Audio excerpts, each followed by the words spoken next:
ಅಕ್ಕಿ ಕಾಳು ಮತ್ತು ಗೋಧಿ ಕಾಳು. ಒಮ್ಮೆ ರೈತನ ಗದ್ದೆಯಲ್ಲಿ ಅಕ್ಕಿ ಕಾಳು ಮತ್ತು ಗೋಧಿ ಕಾಳು ಪಕ್ಕ ಪಕ್ಕನೆ ಬಿದ್ದಿದ್ದವು. ಅಕ್ಕಿ ಕಾಳು ಹೆಮ್ಮೆ ಪಟ್ಟು ಹೇಳಿತು, ನಾನು ದೊಡ್ಡವನಾಗುವಾಗ ಜನರು ನನ್ನನ್ನು ಊಟಕ್ಕೆ ಬಳಸುತ್ತಾರೆ. ನಿನ್ನಂತಹ ಗೋಧಿ ಕಾಳುಗಳಿಗೆ ಅಷ್ಟು ಗೌರವ ಸಿಗುವುದಿಲ್ಲ.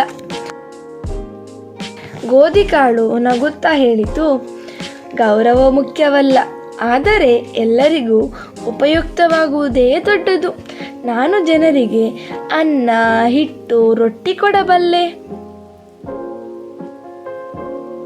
ಕಾಲ ಕಳೆಯುತ್ತಿದ್ದಂತೆ ಮಳೆ ಬಂದಿತು. ಎರಡೂ ಕಾಳುಗಳು ಬೆಳೆಯಲು ಶುರು ಮಾಡಿದವು. ಕೊನೆಗೆ ರೈತನ ಮನೆಗೆ ಬಂದಾಗ ಅಕ್ಕಿಯೂ ಗೋಧಿಯೂ ಜನರಿಗೆ ಸಮಾನವಾಗಿ ಉಪಯೋಗವಾದವು.